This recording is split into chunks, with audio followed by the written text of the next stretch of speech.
Iya. Jadi itu memang komitmen untuk masih akan di meja mediasi. Ya, karena memang berdasarkan memang kesuksesan pengacara kan bukan dilihat dari popularitas ataupun senioritas, tapi bagaimana dia mampu menyelesaikan kedua belah pihak dengan catatan win-win solution. Awam yang menyepelekan dalam berbicara pembagian warisan. Oke, ya. Karena terkadang di dalam masyarakat adik kakak kita mungkin pada hari ini dia gampang. Betul. Artinya kamu bagian ini cuma lewat omongan. Assalamualaikum warahmatullahi wabarakatuh. Waalaikumsalam warahmatullahi wabarakatuh. Nih bahagia dikunjungi adik yang super keren malam ini. Saat ini. Ini luar biasa. Ini biar kesempatan hadir di sini memang beda, tampil unik adik yang satu ini ya. Kita akan kenalan ini bersama seorang advokat ya, yang banyak terjun di tengah masyarakat kita, mengadvokasi masyarakat kita. Nanti kita kulik kenapa memilih profesi advokat ini. Ada Deden Setiawan ya, Satiawan SHMH sudah hadir di sini. Atau mungkin lebih dikenal ini sebagai hotman-nya NTB. Luar biasa sekali yes, podcast the best. Gini, ini banyak hal unik ternyata apa yang mau saya diskusikan dengan Bang Deden. Bang Deden apa kabar? Alhamdulillah baik. Baik, sehat? Sehat. Ini badannya makin berisi, Den. Iya, biasa kita fitness sambilan. Oke, Bang Deden. Okay. Kalau kita berbicara advokat nih. Ya. Advokat ini pada akhirnya akan menjadi sebuah profesi atau menjadi cita-cita. Sebenarnya advokat ini kan memang profesi yang dimana profesi tersebut memang tidak ada dalam hatiku. Kok bisa? Cuman ada seseorang yang membuat saya terinspirasi dan motivasiku, yaitu sang idola. Nah, sehingga ada idolaku adalah motivasiku. Siapa beliau? Yaitu Bang Hotman Paris Hutapea. Karena pada dasarnya saya waktu SMA memang nggak ada niat untuk kuliah. Untuk mengambil jurusan hukum. Oleh sebab itu makanya pas masa SMA diketawa semua sama teman saya. Kenapa saya mengambil jurusan hukum? Karena saya mau menjadi pengacara seperti Bang Hotman Paris Hutapea. Sehingga saya akan membela kebenaran dan membela keadilan. Itulah lahirlah inspirasi saya gitu. Kayak gini dulu dong. Oh, luar biasa. Jadi ini totalitas. Jadi inilah arti apa ya, mengidolakan totalitas, bukan hanya saja profesi ternyata. Betul. Ya. Tapi dari penampilan, kemudian ini Deden ini udah apa ya, mengikuti ini. Cerita ini Bang Deden, ketika memilih hukum, S1 hukum ini, apa yang mendasarinya? Selain memang SMA berarti memang sudah kenal Hotman Paris? Iya.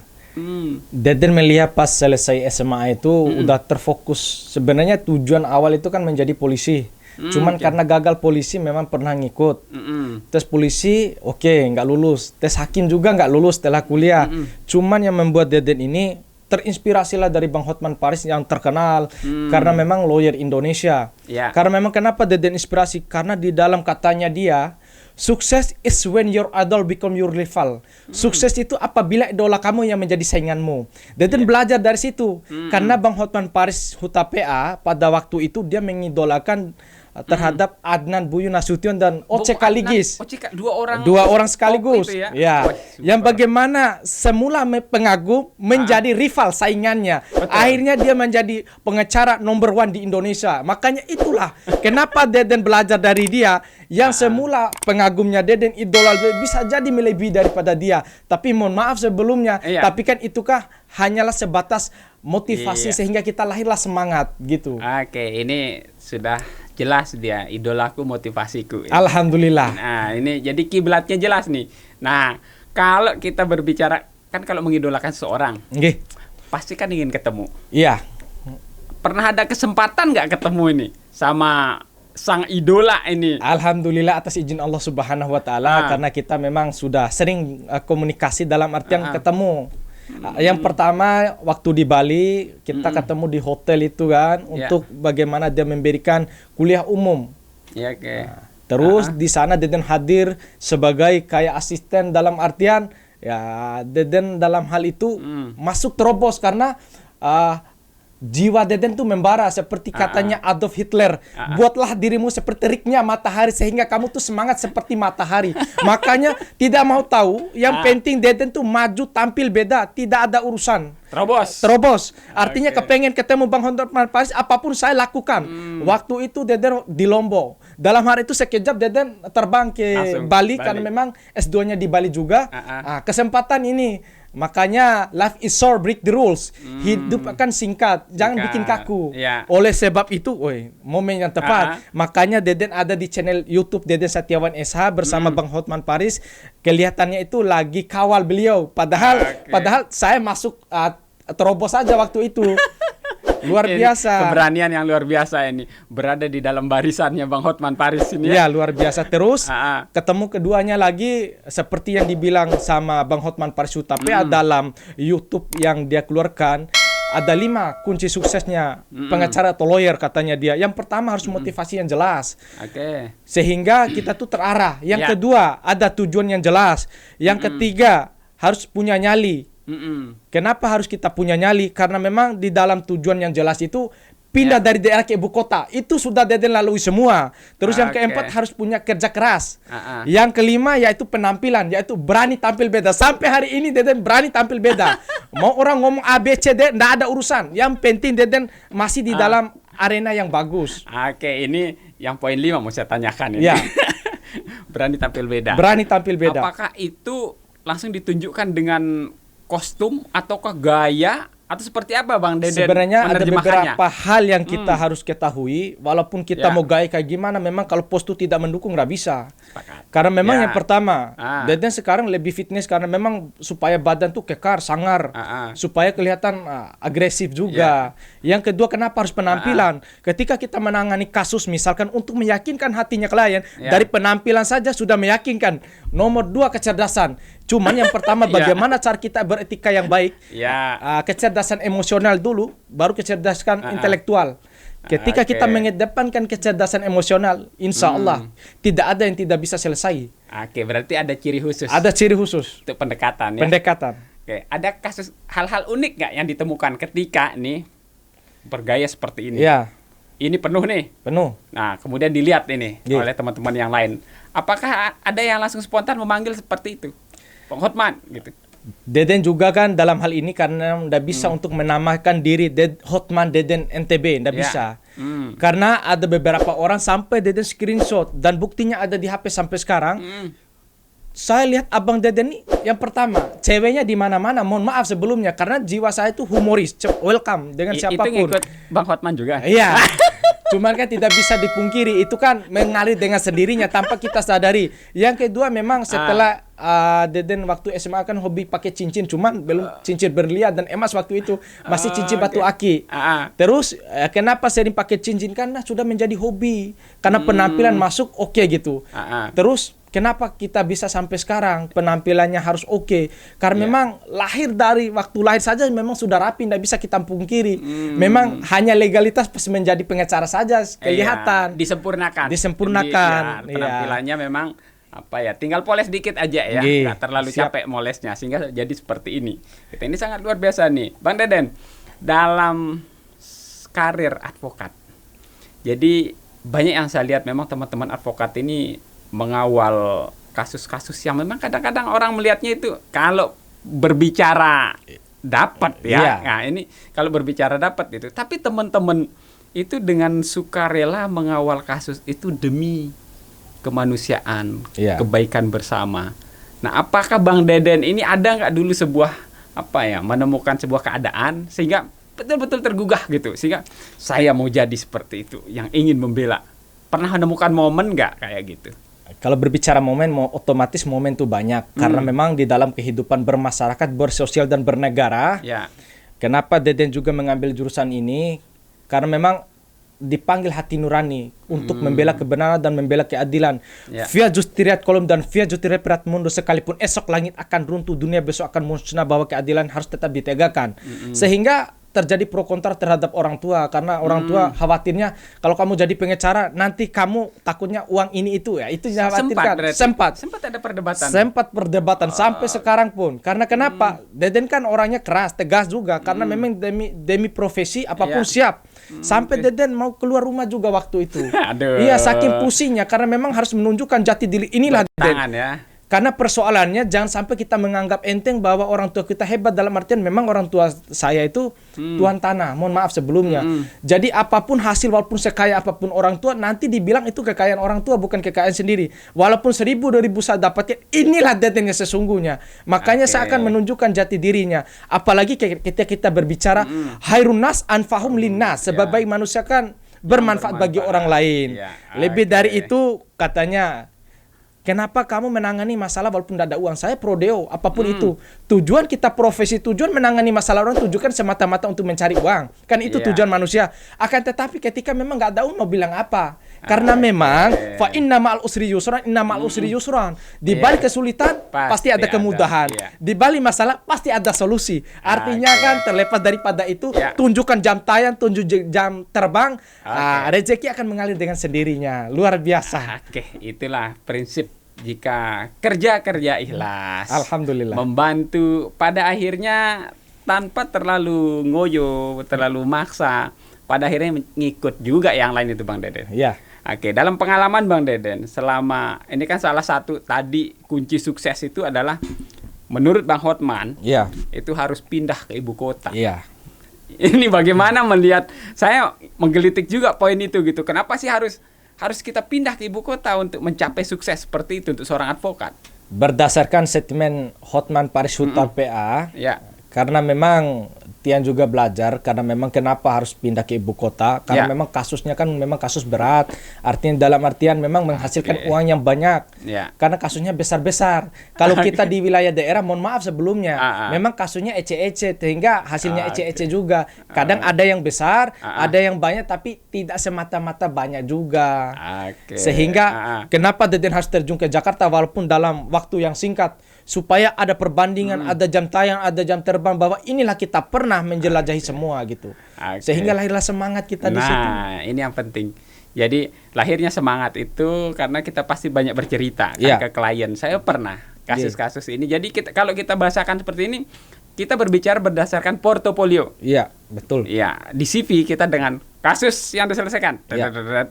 Apalagi beberapa kasus sudah tergabung nanti di ibu kota. Kan keren kalau kita bawa ke sini. Luar biasa. Nah, sekarang Bang Deden, kalau kita berbicara tempat, sekarang Bang Deden di Lombok Timur, di Selong ya. Di Selong. Bagaimana melihat kasus-kasus unik yang ada di Lombok Timur? Sebenarnya walaupun memang Tiang punya kantor di Lombok Timur, cuma lebih jam terbangnya di Praia, Lombok Tengah sama Mataram. Kalau berbicara unik-unik, kita pengacara mau unik mau nggak unik, dari hal yang terburuk sampai hal yang terbaik siap kita. Siap ya. Karena memang nggak bisa menolak, itu perintah profesi juga. Jadi apapun keadaannya, harus siap. Kasus berat, boleh nggak saya tanya? Kalau nggak usah lah sebut inisialnya. Iya, siap. Kasus berat yang pernah Bang Deden tahan, kira-kira itu yang paling menguras tenaga selama ini. Kalau berbicara kasus berat, tergantung per individu. Mungkin menurut A berat, menurut si B nggak berat. Tapi kalau berbicara yang berat, artinya segala sesuatu pasti berat kalau kita menganggap itu berat. Tapi alhamdulillah atas izinnya Allah, Deden selalu berdoa supaya agar dimudahkan kasus semua itu, kasus dalam bentuk apapun. Cuman Deden lebih secara non litigasi, secara kekeluargaan. Karena memang prinsipnya, ketika memang duduk bersama, terbitlah kata sepakat dalam musyawarah mufakat, insya Allah tidak ada yang tidak selesai. Jadi mendahulukan itu. Karena memang Deden ini, contohnya berbicara pinjam meminjam atau utang piutang, itu kan berbicara perdata sebenarnya. Akan tetapi gara-gara uang sendiri, komunikasi putus sama saudara, gara-gara uang juga membuat kita itu sehingga komunikasi kurang bagus. Kadang menghindar. Cuman langkah terbaiknya kan susah juga kita untuk mengetemukan kedua belah pihak. Terkadang kita harus bawa ke Polres dulu untuk bagaimana di sana kan untuk memediasikan sehingga tidak terjadi bentrokan. Jadi lebih banyak kasus selesai sebelum berlanjut. Iya. Jadi itu memang komitmen untuk menyelesaikan di meja mediasi. Ya, karena memang berdasarkan memang kesuksesan pengacara kan bukan dilihat dari popularitas ataupun senioritas, tapi bagaimana dia mampu menyelesaikan kedua belah pihak dengan catatan win-win solution, saling menguntungkan kedua belah pihak. Karena memang secara non litigasi, secara kekeluargaan tidak semua orang bisa. Di situ harus main ilmu merayu, karena yang terkenal memang merayu dari Curiga waktu kuliah. Curiga dulu Kenapa saya ilmu merayu nih. Iya, harus rayu dulu kedua belah pihak bagaimana mampu, sehingga ada kepuasan tersendiri. Berbicara uang nomor sekian, tapi ada kepuasan tersendiri kok mampu seperti ini. Karena memang sekarang jam tayang juga pada di Praia Lombok Tengah juga, karena mampu Deden mediasi yang tidak mungkin menurut orang lain, tapi mungkin menurut Deden. Itu yang membuat Deden tuh bangga juga, alhamdulillah begitu. Jadi mengedepankan mediasi. Mediasi. Jadi, harapannya justru tidak ya menang jadi abu, kalah jadi arang. Jadi sama-sama lebur. Sama-sama lebur. Jadi justru yang diutamakan adalah Bang Deden ini selesai di mediasi, ya walaupun sama-sama mengeluarkan tapi damai, kekeluargaan tetap terjaga, tetap terjaga dan saling menguntungkan kedua belah pihak. Oke, ini tapi ya memang dalam kehidupan kita tidak bisa menghindar, ada saja kaitan seperti itu Bang Deden ya. Jadi kasus-kasus yang Bang Deden kerjakan, kalau saya berbicara persentase nih, boleh nggak saya tanya nih? Ya.